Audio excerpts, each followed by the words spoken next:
আসসালামু আলাইকুম এভরিওয়ান, সবার কি অবস্থা? এটা হচ্ছে আমাদের গাছের সেই ছোট সেকেন্ড কুমড়াটা। এটা মাশাআল্লাহ বেশ বড় হয়েছে, তো এটা আজকে কেটে ফেলবো। কুমড়াটা এত উপরে হয়েছিল যে আসলে এটা কাটতে খুব কষ্ট হয়ে যাচ্ছিল। এটা আগেরটার থেকে আর একটু বড়। আসলে আমেরিকার বাড়িতে গাছ লাগিয়ে সেই গাছে ফল এনে তা খাওয়া সো টাফ, এবং আসলে এটা ভাগ্যের ব্যাপার। আমাদের দেশের মাটিতে যে কোনো গাছপালাই হোক না কেন সেটা খুব সহজেই হওয়ানো যায়, বাট ফ্লোরিডাতে যেহেতু বালি, তো বালিতে আমাদের দেশীয় গাছগুলো উঠানো সো টাফ।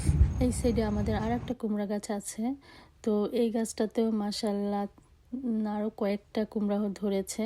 প্রথম দিকে খেয়াল করিনি, বাট পরে যখন বড় হলো তখন চোখে পড়েছে, দেখে তো আমরা পুরাই শকড হয়ে গিয়েছি।